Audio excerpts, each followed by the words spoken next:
সরকার সহায়তা না করলে একটি নিরপেক্ষ নির্বাচন কমিশনের পক্ষেও সুষ্ঠু ভোট আয়োজন করা সম্ভব নয় বলে মন্তব্য করেছেন নির্বাচন ব্যবস্থা সংস্কার কমিশনের প্রধান বদিউল আলম মজুমদার। সকালে এফডিসিতে এক ছায়া সংসদে এই মন্তব্য করেন তিনি। সরকার ইসির পর নির্বাচনে গুরুত্বপূর্ণ অংশীজন উল্লেখ করে বদিউল আলম মজুমদার বলেন, গত 3 নির্বাচনে যারা নির্বাচনী অপরাধ করেছেন তাদের শাস্তির আওতায় আনা উচিত। সবচেয়ে বড় অপরাধ করেছে নির্বাচন কমিশন। নির্বাচনে গণমাধ্যমের ভূমিকা গুরুত্বপূর্ণ দাবি করে সংস্কার কমিশনের প্রধান বলেন, গত 3 নির্বাচনে কেউ ইচ্ছে করে সত্য কথা বলেননি, আর কাউকে বাধ্য করা হয়েছিল সত্য না বলতে। 31 ডিসেম্বরের মধ্যেই নির্বাচন ব্যবস্থা সংস্কারের রিপোর্ট দেওয়া হবে বলেও জানান তিনি। বলেন, নির্বাচন ব্যবস্থা সংস্কার গুরুত্বপূর্ণ, তবে সংস্কারের জন্য সময় দিতে হবে।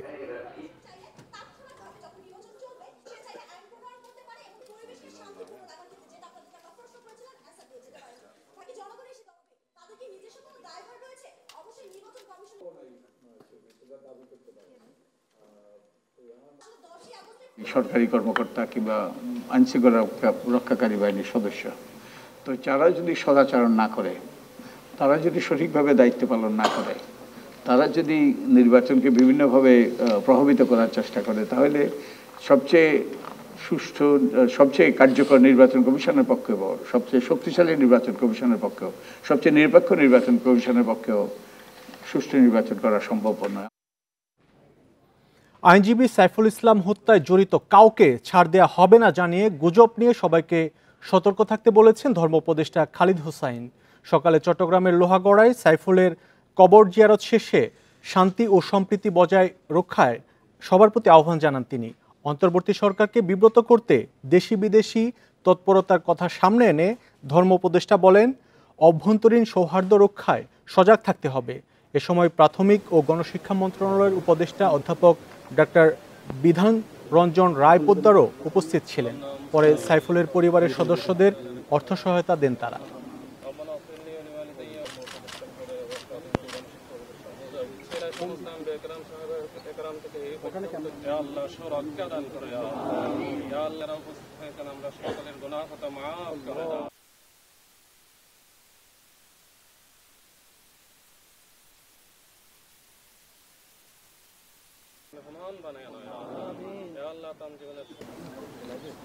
দেশে বিদেশে এই গভর্নমেন্টকে বিব্রত করার জন্য একটা গোষ্ঠী তৎপর।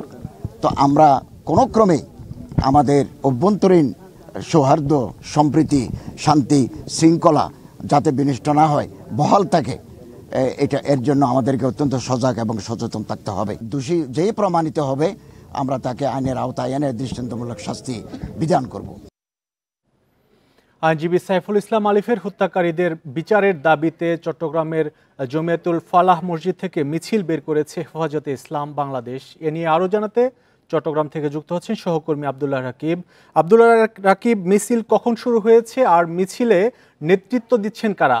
কি বলছেন মিছিলে যারা অংশ নিয়েছেন তারা? জুমার নামাজের পরই এই মিছিলটি বের করেছে হেফাজতে ইসলাম বাংলাদেশ। তারা যে দাবিতে কথা বলছে, যে বাংলাদেশে ইসকনকে নিষিদ্ধের দাবি তুলেছেন, একই সাথে বিচার হত্যাকারীর সাথে যারা যুক্ত তাদের ফাঁসির দাবি করেছেন। তারা বলছেন এটি একটি নিষিদ্ধ সংগঠন করতে হবে এবং এটি এই দেশে যে ধরনের ঘটনা ঘটাচ্ছে, বাংলাদেশের দেশি বিদেশি চক্রান্তের সাথে যুক্ত হয়ে তারা এই ধরনের অপশক্তির সাথে যুক্ত। এবং এখানে দেখেছি আমরা হেফাজতের কেন্দ্রস্থানীয় নেতৃবৃন্দ যুক্ত হয়েছেন।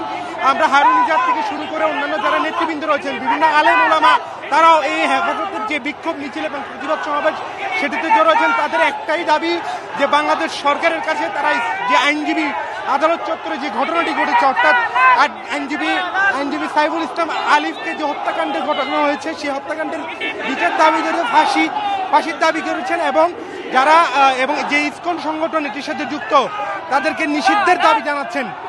এবং এই বলা চলে নগরীর প্রধান যে মসজিদ জমিয়াতুল ফালাহ মসজিদ, এই মসজিদ প্রাঙ্গণ থেকে এই মিছিলটি বের হওয়ার পর এখানে সর্বস্তরের মুসল্লি, বিভিন্ন শ্রেণী, পেশার এবং বয়সের মানুষজন এখানে যুক্ত হয়েছেন। তারা একটাই দাবি যে ইসকনকে নিষিদ্ধ করতে হবে। পাশাপাশি সাইফুল ইসলাম আলিফের উপর যে নির্মম নৃশংস কায়দায় হামলা চালিয়ে কুপিয়ে তাকে হত্যা করা হয়েছে, সেই বিষয়টি যারা যুক্ত তাদেরকে দ্রুত এখনো গ্রেফতার করা হয়নি, তারা ক্ষোভ জানিয়েছেন। তাদেরকে গ্রেফতার করে আইনের আওতায় এনে দ্রুত ফাঁসির দাবি জানিয়েছেন। একই সাথে তারা আরেকটি কথা বলছেন যে সরকার ভারতীয় আগ্রাসন যেটি চলছে, আধিপত্যবাদ এবং ভারতীয় গণমাধ্যমে বাংলাদেশের ব্যাপারে যে ধরনের গুজব রটানো হচ্ছে, সেই গুজব প্রতিরোধে আরও শক্তিশালী অবস্থান নিতে হবে বাংলাদেশ সরকারকে, অন্যথায় তারা আরও বেশি ষড়যন্ত্রে লিপ্ত হবে।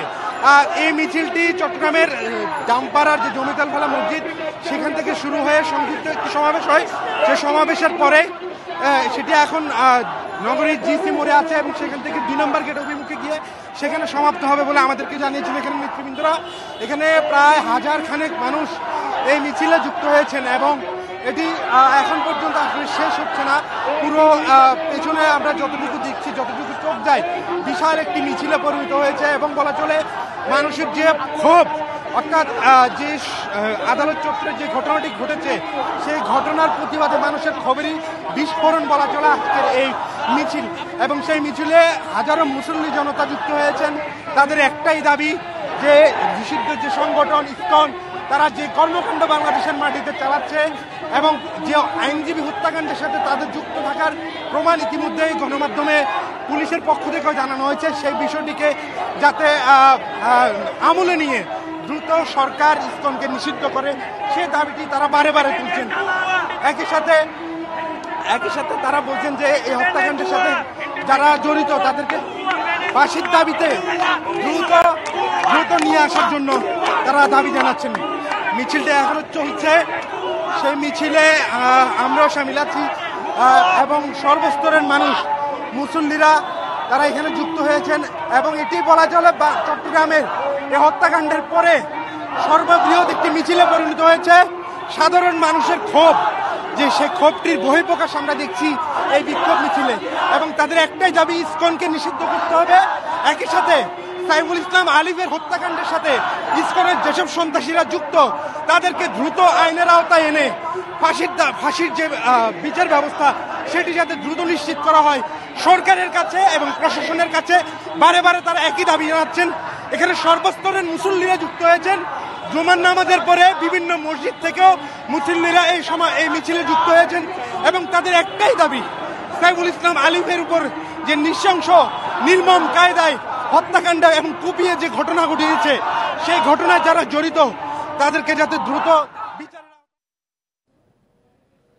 আইনজীবী সাইফুল ইসলাম আলিফ হত্যার প্রতিবাদে চট্টগ্রামে হেফাজতে ইসলাম বিক্ষোভ মিছিল করছে। আমরা এতক্ষণ ছিলাম সেখানে।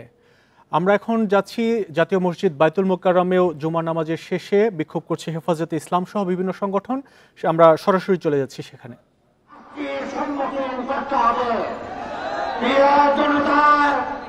হেফাজতে ইসলাম বাংলাদেশ দেশের স্বাধীনতা, সার্বভৌমত্ব এবং রাসূল করিম সাল্লাল্লাহু আলাইহি ওয়াসাল্লামের ইজ্জত রক্ষার জন্য শাপলা চত্বরে রক্ত দিয়েছে। যদি প্রয়োজন হয় দেশের স্বাধীনতা রক্ষার জন্য আবারও রক্ত দেওয়ার জন্য আমরা প্রস্তুত রয়েছি।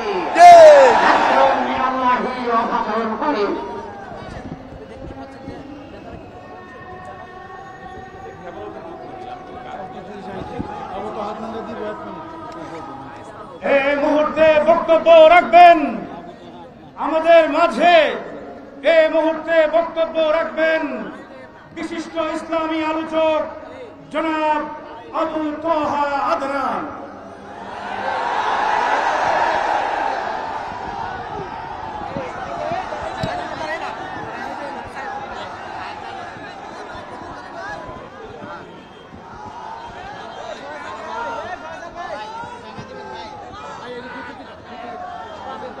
সাইফুল ইসলাম আলিফ হত্যার প্রতিবাদে চট্টগ্রাম, ঢাকা সহ দেশের বিভিন্ন এলাকায় বিক্ষোভ সমাবেশ পালন করছে হেফাজতে ইসলাম।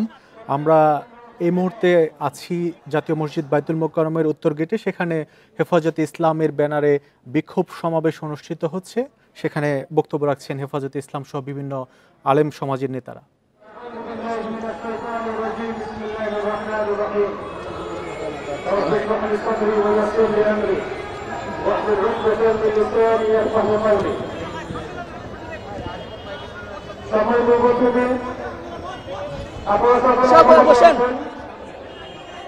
আর্থিক উদ্দেশ্যে আমরা এখানে একত্রিত হয়েছি। আমরা কখনোই বাংলাদেশের সাম্প্রদায়িক সম্প্রীতির বিরুদ্ধে নই। চট্টগ্রামে আইনজীবী সাইফুল ইসলাম আলিফ হত্যার প্রতিবাদে ঢাকা চট্টগ্রাম সহ বিভিন্ন জায়গাতে বিক্ষোভ মিছিল হচ্ছে। আমরা এতক্ষণ ঢাকা এবং চট্টগ্রাম থেকে সংযুক্ত ছিলাম। আইনজীবী সাইফুল ইসলাম আলিফের চলে যাওয়া মেনে নিতে পারছেন না তার চেম্বারের সহকর্মী ও সহপাঠীরা। পেশার বিষয়ে সচেতন সাইফুলের স্মৃতি হাতড়ে বেড়াচ্ছেন তারা। আর সাইফুলের পরিবারের পাশে দাঁড়ানোর কথা জানিয়েছেন আইনজীবী সমিতির নেতারা। সয়াবিন তেলের আগে আমদানিতে শুল্ক 10% থেকে 5% করা হয়, তবে শুল্ক ছাড়ের এমন উদ্যোগেও সুফল পাচ্ছেন না ভোক্তারা। বাজারে দেখা দিয়েছে মাস তিনেক আগে মারাত্মক সড়ক দুর্ঘটনায় শয্যাশায়ী হয়ে পড়েছিলেন সিনিয়র আইনজীবী নুরুল মুস্তফা সোহেল। এরপর পুরো একা হাতেই চেম্বার সামলেছেন তরুণ আইনজীবী সাইফুল ইসলাম আলিফ। পাশাপাশি তার পরিবারের দেখাশোনাও করেছেন নিয়মিত। এখনও সাইফুলের চেম্বারে পড়ে আছে তার ব্যবহৃত পোশাক, গাউন আর কলার। অনেকদিন পর চেম্বারে এসে জুনিয়রের স্মৃতি হাতড়ে বেড়াচ্ছেন দীর্ঘদিনের সহকর্মীরা। আমার কোমর থেকে রানের হাট ইয়া পর্যন্ত পুরো ভেঙে গেছিল, তো এই কারণে ও আমার ওয়াইফকে সান্ত্বনা দিত, আপনি ভাবি বিরক্ত হয়ে না, আপনি আল্লাহর কাছ থেকে সওয়াব পাবেন না, আপনি ভাইয়াকে বিরক্ত বোধ করিয়েন না। 2018 সালে চট্টগ্রাম আইনজীবী সমিতির সদস্য হয়েছিলেন সাইফুল। বিনয়ী ও কর্মঠ সাইফুলকে নিয়ে গর্ব ছিল আন্তর্জাতিক ইসলামী বিশ্ববিদ্যালয়ের সহপাঠীদেরও। কাদের উস্কানিতে আজকে এত বড় একটা ঘটনা সংঘটিত হয়েছে, সেটা আমরা বিচার চাই। সন্তান সম্ভবা স্ত্রীকে নিয়ে সংসারে সাইফুল ছিলেন একমাত্র উপার্জনক্ষম। তবে বিশেষ ব্যবস্থায় তার পরিবারের পাশে দাঁড়ানোর কথা জানিয়েছেন আইনজীবী সমিতির নেতারা। মানবিক বিষয় যে তার পরিবারের পাশে দাঁড়ানো, আমি আশা করব যে আমরা পরবর্তী সবাই আইনজীবী সমিতি একটা সিদ্ধান্ত নেবে, আমরা তার পাশে থাকার জন্য, তার পরিবারের পাশে থাকার জন্য একটা পজিটিভ সিদ্ধান্ত আমরা ইনশাআল্লাহ নেব। পেশাগত জীবনে উজ্জ্বল সাইফুল সচেতন ছিলেন দেশের রাজনীতি নিয়েও। বৈষম্য বিরোধী আন্দোলনে অংশ নিয়েছেন সক্রিয়ভাবে। Independent news. রাজধানীর বাজারে সয়াবিন তেলের সরবরাহ আবার কমেছে। চাহিদা অনুযায়ী পাওয়া যাচ্ছে না বোতলজাত সয়াবিন, তবে শুল্ক কমায় দাম কিছুটা কম বলছে বিক্রেতারা। এদিকে কেজিতে 5 টাকা পর্যন্ত বেড়েছে আলুর দাম। সয়াবিন তেলের সংকট কাটাতে সপ্তাহ দুয়েক আগে আমদানিতে শুল্ক 10% থেকে 5% করা হয়, তবে শুল্ক ছাড়ের এমন উদ্যোগেও সুফল পাচ্ছেন না ভোক্তারা। বাজারে দেখা দিয়েছে সরবরাহ সংকট। খোলা সয়াবিনের লিটার বিক্রি হচ্ছে 165 থেকে 168 টাকায়, আর 1 লিটার সয়াবিনের বোতল বিক্রি হচ্ছে 167 টাকায়। তবে বেশিরভাগ দোকানে পাওয়া যাচ্ছে না 1 ও 2 লিটারের বোতল। এর জন্য খুচরা বিক্রেতারা দুষছেন ডিলার ও কোম্পানিকে। তারা আমাদের যে কোনো সব তেলের সংকট দেখাচ্ছে। হাফ লিটার হইতে 1 লিটার তেল দিচ্ছে না, হাফ লিটার তেল দিচ্ছে না, 5 লিটার দিচ্ছে না, 2 লিটার তেল দিচ্ছে না, সবগুলো সীমিত। মানে আমার 2 লাখ 5 কার্টন দিচ্ছে, আমাকে 1 কার্টন। যারা তেলটা কিনে একই সমস্যা, এরা কি কারণে তেলটা দিচ্ছে না আমাদের। এদিকে আলুর দাম বেড়েছে কেজিতে 5 টাকা পর্যন্ত, বিক্রি হচ্ছে 75 থেকে 80 টাকায়। ভারত থেকে আমদানি করা নতুন আলু বিক্রি হচ্ছে 90 থেকে 100 টাকা কেজিতে। ব্যবসায়ীরা বলছেন, দেশে উৎপাদিত নতুন আলু বাজারে ওঠা শুরু করলেই কমে আসবে দাম। নতুন আলু বাংলাদেশটা এখনো উঠি নাই, ইন্ডিয়ানটা আইছে বাজারে 90 টাকা খুচরা বেচতেছি, আর দেশি পুরানটা 80 টাকা বেচতেছি। নতুন আলু 20-25 দিনের ভিতরে চলে আসবে দেশি আলুটা, এটা তো ইন্ডিয়ান আলু। আর আলু যখন ওঠে তখন একটু দাম বাড়তে থাকে, তারপর আস্তে আস্তে আলুর দাম কমে। সরকার কর কমাইলেই বাজারে তার প্রভাব পড়বে এটা আমি মনে করি না। তার কারণ বাজার এই কর যে কমাইলো সেটার মনিটরিং থাকতে হবে। প্রায় 3 মাস পর চালের দামে স্বস্তি ফিরতে শুরু করেছে। বাজারে প্রায় সব ধরনের চালের কেজিতে কমেছে 3 থেকে 4 টাকা। মোটা চালের কেজি বিক্রি হচ্ছে 50 থেকে 53 টাকায়, আর 3 টাকা কমে মিনিকেট চালের কেজি বিক্রি হচ্ছে 70 থেকে 72 টাকা। Amirul Islam, independent news, Dhaka. দেখছেন বিরতিহীন সংবাদ দুপুর। এরপর অন্যান্য খবরের সঙ্গে আরও থাকছে। কারখানায় দিনে 100 কোটি ঘনফুট গ্যাসের অভাব, উৎপাদন ব্যাহত, বাজার হারিয়ে রপ্তানি আয় কমার আশঙ্কা।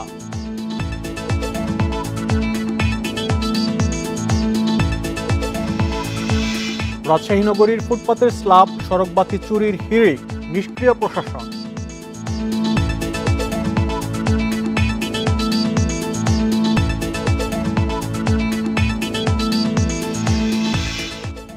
জামালপুরের চরাঞ্চলে মৌসুমের শুরুতে অতি বৃষ্টি ও শীতে রোগবালাইয়ের আক্রমণে ক্ষতির মুখে সবজি চাষিরা। এর ফলে লোকসানের আশঙ্কা তাদের, যার প্রভাব পড়তে পারে বাজারেও। তবে মৌসুমের এখনো সময় থাকায় ফলন নিয়ে আশাবাদী কৃষি বিভাগ। বলছে ক্ষতিগ্রস্তদের দেয়া হবে প্রণোদনা। করলা, পটল, চিচিঙ্গা, টমেটো, শসা সহ নানা জাতের শীতকালীন সবজির আগাম চাষ হয় জামালপুরের বিস্তীর্ণ চরাঞ্চলে। কিন্তু এবার জমিতেই গাছ মরে যাওয়া সহ রোগবালাইয়ের কারণে লোকসানে চাষিরা। তারা বলছেন, মৌসুমের শুরুতে অতিবৃষ্টির কারণে ঝরে গেছে অনেক সবজির মুকুল। এখন সবজি তোলার আগ মুহূর্তে বেড়েছে পোকার আক্রমণ। সার কীটনাশক দিয়েও কোনো লাভ হয়নি। বৃষ্টির কারণে ক্ষেত নষ্ট হয়ে গেছে গা, জোয়ার কেটে গেছে গা, ফলন কম হয়েছে, ফুলে গেছে গা, গাছ পাইকে গেছে গা, জোয়ার জুড়ে গেছে গা। ব্যবসায়ীদের দাবি, ফলন কম হওয়ার প্রভাব পড়েছে স্থানীয় বাজারে। 20 মিনিট তো ওই ক্ষেত্রে না 4-5 মণ মাল ওঠে, এর জন্য বেশি দামে কিনে লাগতেছে। ফলন কম, সেই জন্য দাম একটু বেশি দিয়ে কিনে লাগছে, আমাদের বেচা লাগে বেশি দিয়ে। কৃষি বিভাগ বলছে, ক্ষতিগ্রস্ত কৃষকদের দেয়া হবে প্রণোদনা। এছাড়া মৌসুমের আরও সময় থাকায় ফলন নিয়ে কিছুটা আশাবাদী তারা। বৃষ্টির কারণে আমাদের কিছু পরিমাণ ক্ষতিগ্রস্ত হয়েছে, তবে সেটা আমরা কৃষি প্রণোদনার মাধ্যমে সেটাকে আমরা কৃষকদেরকে পুষিয়ে দিব। আর যেহেতু আমাদের এখনো অনেকটা সময় আছে, কাজে আমাদের যে লক্ষ্যমাত্রা সেটা আমরা অর্জনে সক্ষম হব বলে আমরা আশা করছি। গত মৌসুমে জেলায় 17,252 হেক্টর জমিতে শীতকালীন সবজির আবাদ হয়। এবছর এখন পর্যন্ত আবাদ হয়েছে 14,045 হেক্টর জমিতে। Independent news. এবার শীতকালীন সবজির উৎপাদন ও বাজার পরিস্থিতি নিয়ে জানবো। মেহেরপুর থেকে যোগ দিচ্ছেন সহকর্মী রাজিবুল হক। রাজিবুল হক, কি পরিস্থিতি দেখছেন মেহেরপুরে? শীতকালীন যে সবজির উৎপাদন, সেই উৎপাদন গত বছরের তুলনায় এবছর কতটুকু বেড়েছে বা কমেছে? আর দামের যে বিষয়টি, সেই দামের তারতম্য কি পরিমাণ দেখছেন জেলা শহর বা ঢাকা থেকে? আপনার মেহেরপুরের দামের তফাৎটা একটু জানাবেন। মেহেরপুরে কিন্তু এবছরে প্রায় শীতকালীন সবজি চাষ হয়েছে প্রায় 4,000 হেক্টর জমিতে। এর মধ্যে হেক্টর প্রতি কৃষি বিভাগ যে উৎপাদন লক্ষ্যমাত্রা হচ্ছে, সেটা হচ্ছে হেক্টর প্রতি এখানে উৎপাদন হবে প্রায় 23 মেট্রিক টন। অর্থাৎ বিপুল পরিমাণ যে সবজি আছে মেহেরপুর মাঠে, এবং এই সব সবজি কিন্তু স্থানীয় চাহিদা মেটানোর পাশাপাশি রাজধানী ঢাকা সহ দেশের কিন্তু বড় বড় যে বিভাগীয় শহরগুলো আছে, সেই সব জায়গায় কিন্তু এই মেহেরপুরের সবজি মূলত এখান থেকে সরবরাহ করে থাকে কৃষকরা। তবে এবারে মাঠের যে অবস্থা, বর্তমানে মাঠে পর্যাপ্ত পরিমাণে সবজি রয়েছে। যে সবজিগুলো এখন যেহেতু সেটা শুরু, এই পর্যাপ্ত উঠছে না, তবে আর কিছুদিন বা সপ্তাহখানিক পর থেকে কিন্তু পর্যাপ্ত সবজি উঠতে থাকবে বাজারে। আর এই বাজারে যদি পর্যাপ্ত সবজি উঠতে থাকে, তাহলে হয়তো যে সবজির যে বাজার যে চড়া দাম, সেটা কিন্তু অনেকাংশেই কমে যাবে।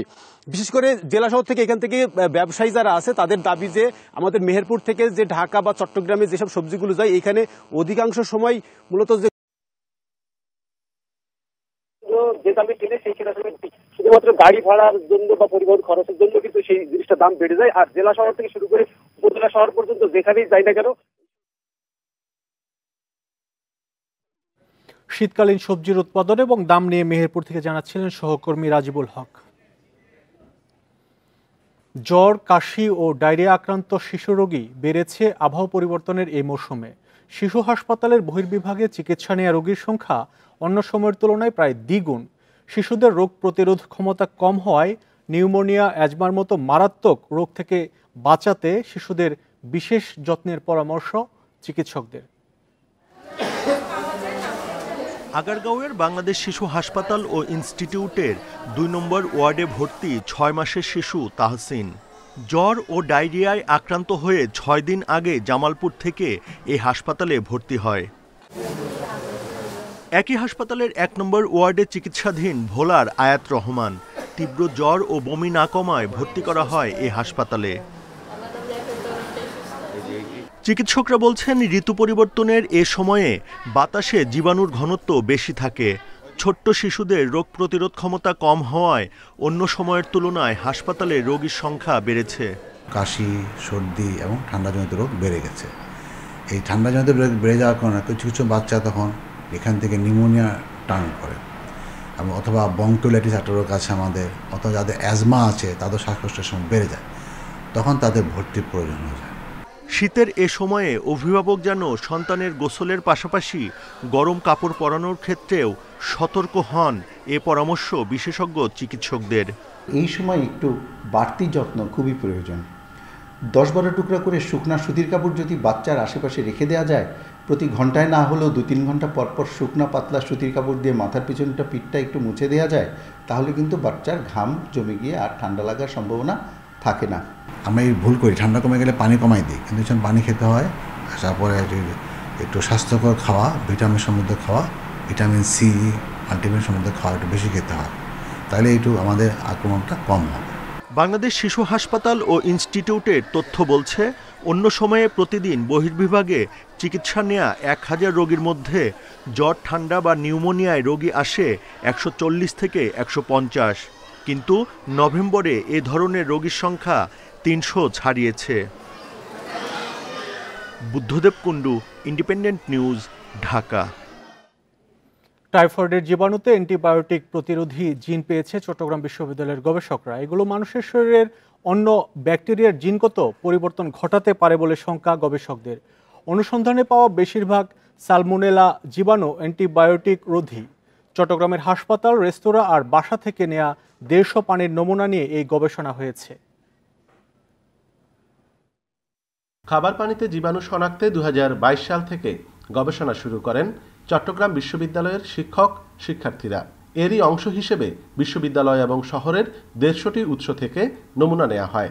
এর মধ্যে 8টিতে টাইফয়েডের সালমোনেলা টাইপি জীবাণু পাওয়া যায়। এসব জীবাণুর 87 ভাগই বিভিন্ন ধরনের অ্যান্টিবায়োটিক রোধী।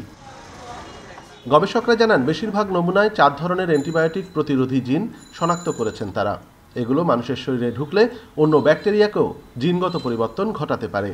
ফিজিওলজিক্যাল সিস্টেমে অ্যান্টিবায়োটিক রেজিস্ট্যান্ট জিন ঢুকে যেতে পারে, যেটা খুবই কনসার্নিং। কারণ মানুষ তো পানি পান করছে, তার মাধ্যমে এই জিনগুলো ঢুকে যাচ্ছে আমাদের শরীরের মধ্যে। কোনো না কোনো সময়ে হয়তো আমাদের জেনেটিক লেভেলে অনেক বড় ধরনের পরিবর্তন চলে আসতে পারে এই কন্টামিনেশনের ফলে। চিকিৎসকরা বলছেন, বিশেষ প্রক্রিয়ায় পানি বিশুদ্ধ করা ছাড়া এসব জীবাণু দূর করা সম্ভব নয়। এছাড়া নতুন ওষুধ নিয়েও কাজ করছেন গবেষকরা। 100 ডিগ্রি সেন্টিগ্রেডে 1 ঘন্টা ধরে পানি ফুটানো, আর একটা হচ্ছে যদি আমাদের সামর্থ্যকে রিভার্স অসমোসিস অথবা আরও প্লান্ট, যেটা এটার মাধ্যমে আমরা ওই জীবাণুটাকে ফিল্টার করে আমরা খেতে পারি। এই বের হওয়ার সবচেয়ে বড় সমাধান হচ্ছে এমন ড্রাগ নিয়ে আসা যেটা হয়তো রেজিস্ট্যান্স ডেভেলপমেন্ট হবে না, সেটা হতে পারে প্রোবায়োটিক। আমরা আমাদের ল্যাবে ইনশাআল্লাহ শুরু করেছি প্রোবায়োটিকের কাজ। আমি আশাবাদী হয়তো আপনাদের কিছু ভালো রেজাল্ট দিতে পারবো। এই গবেষণায় যুক্ত রয়েছেন জৈব প্রযুক্তি বিভাগের 2 শিক্ষক ও 2 শিক্ষার্থী। এতে অর্থায়ন করেছে চট্টগ্রাম বিশ্ববিদ্যালয়ের গবেষণা সেল। অনুপম শীল, ইন্ডিপেন্ডেন্ট নিউজ, চট্টগ্রাম। উত্তরের জেলা পঞ্চগড়ে জেঁকে বসতে শুরু করেছে শীত। দুপুর ও বিকেলে শীতের তীব্রতা কম থাকলেও সকাল সন্ধ্যায় বাড়ে তীব্র হয় শীতের প্রকোপ। আবহাওয়া অফিস জানিয়েছে, সকাল 9টা পর্যন্ত পঞ্চগড়ে সর্বনিম্ন তাপমাত্রা 11.3 ডিগ্রি সেলসিয়াস রেকর্ড করা হয়েছে, যা এই মৌসুমের সর্বনিম্ন তাপমাত্রা। এছাড়া চুয়াডাঙ্গায় 16 ডিগ্রি সেলসিয়াস তাপমাত্রা রেকর্ড করা হয়েছে। গত 4 দিন ধরে সেখানে তাপমাত্রার পারদ 14 থেকে 16 ডিগ্রির মধ্যে ওঠানামা করছে বলে জানিয়েছে আবহাওয়াবিদরা। এদিকে শীতের তীব্রতা বাড়ার সাথে সাথে ভোগান্তিতে পড়ছেন শ্রমজীবী ও কৃষকরা। রাত থেকে সকাল পর্যন্ত ঘন কুয়াশা ও শীতের তীব্রতায় কাজ ব্যাহত হচ্ছে বলে জানিয়েছেন তারা। শীতের সাথে বেড়েছে ঠান্ডাজনিত রোগের প্রকোপও।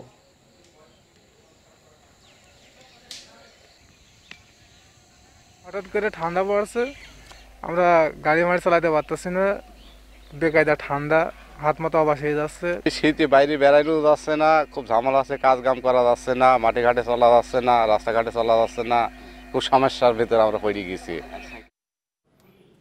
বঙ্গোপসাগরে অবস্থানরত গভীর নিম্নচাপটি শনিবার সকালে ভারতের উত্তর তামিলনাড়ু উপকূল অতিক্রম করতে পারে। এর প্রভাবে রোববার পর্যন্ত চট্টগ্রাম ও খুলনা বিভাগ সহ দেশের কিছু এলাকায় হালকা বৃষ্টি হতে পারে। দেশের সব সমুদ্র বন্দরে 1 নম্বর সতর্ক সংকেত জারি রয়েছে। গত শনিবার বঙ্গোপসাগরে তৈরি হয় লঘুচাপ, পরে সেটি সুস্পষ্ট লঘুচাপ নিম্নচাপ দশা পেরিয়ে মঙ্গলবার গভীর নিম্নচাপে পরিণত হয়। আবহাওয়া অধিদপ্তরের তথ্যানুসারে শুক্রবার ভোর 6টায় গভীর নিম্নচাপটি পায়রা সমুদ্র বন্দর থেকে 1535 কিলোমিটার দক্ষিণে অবস্থান করছিল। এর কেন্দ্রে সাগর উত্তাল রয়েছে। শনিবার সকালে ভারতের উত্তর তামিলনাড়ু উপকূল অতিক্রম করতে পারে গভীর নিম্নচাপটি। এরপর সারা দেশে বাড়তে পারে শীতের তীব্রতা।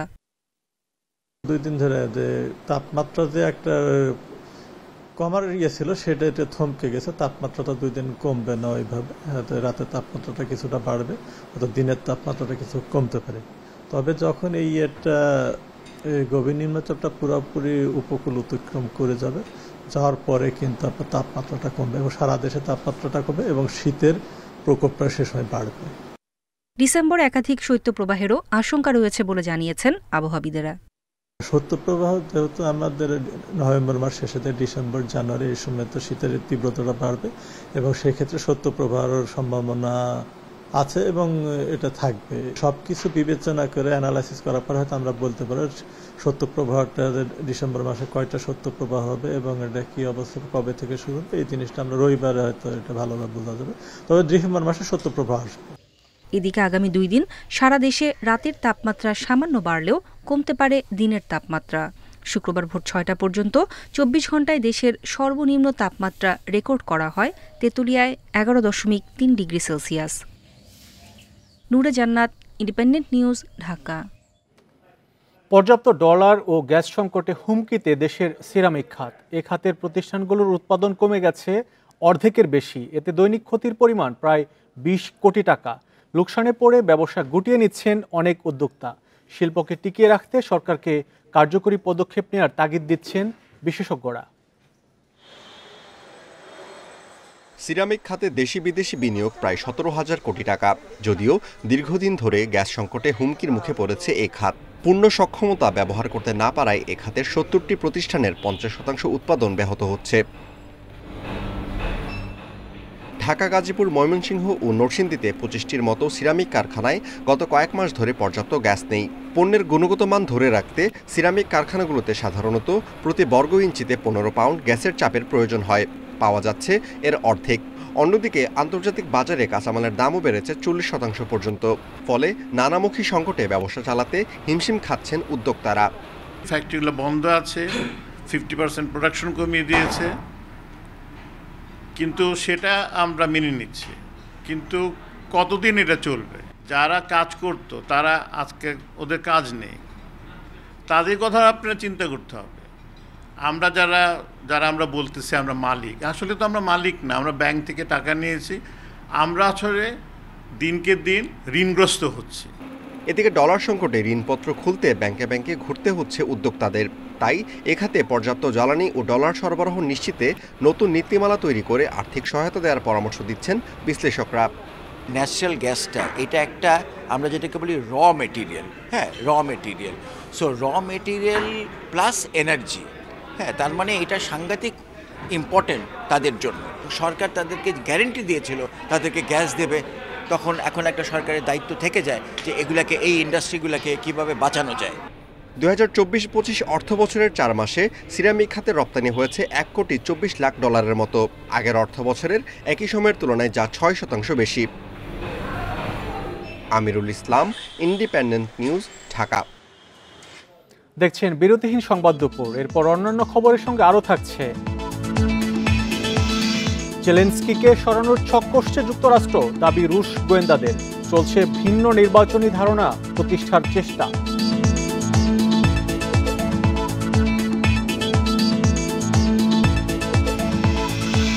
অনূর্ধ্ব-19 এশিয়া কাপে আফগানদের মুখোমুখি চ্যাম্পিয়ন বাংলাদেশ।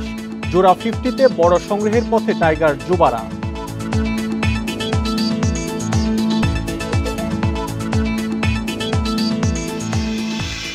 প্রশস্ত সড়ক আর ক্লিন সিটি হিসেবে রাজশাহী মহানগরীর সুখ্যাতি থাকলেও ঝুঁকিপূর্ণ হয়ে উঠেছে শহরের ফুটপাতগুলো। গেল 4 মাসে চুরি হয়েছে 4.5 শতাধিক স্ল্যাব। সড়কবাতির তারও নিয়ে গেছে দুর্বৃত্তরা। প্রশাসনের নিষ্ক্রিয়তায় চুরির ঘটনা বাড়ছে, অভিযোগ নগরবাসীর। রাজশাহীর তেরোখাদিয়া থেকে সিটিহাট মোড় পর্যন্ত 575টি স্ল্যাবের 450ই চুরি হয়ে গেছে।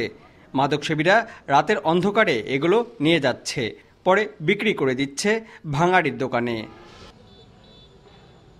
স্থানীয়রা বলছেন চুরি বাড়তে থাকায় অনিরাপদ হয়ে উঠেছে ফুটপাথে চলাচল। যে কোনো সময় দুর্ঘটনার শঙ্কা তাদের। এদিকে কোনো সেলাপ নাই, সব চুরি করে বেঁচে দিয়েছে ভেঙে। আর চোররা কি করছে, তুলে নিয়ে বাগানে যে ভেঙে বেচছে ভাঙড়ি পড়তে নিশা খাওয়ার লেগে। মানুষও পড়ে আছে রাস্তাঘাটে, তারপরে দুর্ঘটনা ঘটছে আছে ছেলেপেলে, ফুটপাতের রাস্তা যেহেতু চলাচল আর হাইওয়ে রোড। প্ল্যানিংগুলো যদি তারা একটু সঠিকভাবে যদি করে এবং যদি অনেক দিন যাতে টেকসই হয় এরকম যাতে কোনো প্ল্যানিং ব্যবস্থা যদি করতে পারে তাহলে অনেকটাই সুবিধা হয়। চুরি হচ্ছে সড়কবাতির তারও। সম্প্রতি 4টি সড়কের মাটির নিচ থেকে প্রায় 920 মিটার বিদ্যুতের তার নিয়ে গেছে দুর্বৃত্তরা। চুরির বিষয়ে এরই মধ্যে থানায় অভিযোগ করেছে সিটি কর্পোরেশন। নতুন স্ল্যাব বসানোর উদ্যোগের পাশাপাশি ওয়ার্ড সচিব ও কর্মচারীদের দিয়ে নজরদারিরও চেষ্টা চলছে। চুরি ঠেকাতে অভিযান চালানোর কথা জানিয়েছে পুলিশ। আইনশৃঙ্খলা বাহিনীকে এটা জিডি আকারে দেওয়া আছে, তারাও তাদের কাজগুলো করছে।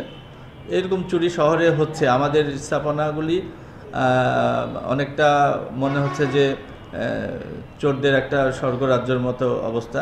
আমরা অভিযোগ তদন্ত করছি এবং যারা এই ধরনের নেককার কাজ করেছে তাদের বিরুদ্ধে আইনগত ব্যবস্থা গ্রহণ করা হবে। সড়ক বা ফুটপাত নির্মাণের পাশাপাশি রক্ষণাবেক্ষণেও গুরুত্ব দেওয়ার দাবি নগরবাসীর। Mostafiz Goni, independent news, Rajshahi. এই ছিল বিরতিহীন সংবাদ দুপুরে। ইন্ডিপেন্ডেন্ট টেলিভিশনের সব খবর বিস্তারিত জানতে চোখ রাখুন ইউটিউব, ফেসবুক এবং এক্সে। এতক্ষণ সাথে থাকার জন্য ধন্যবাদ সবাইকে।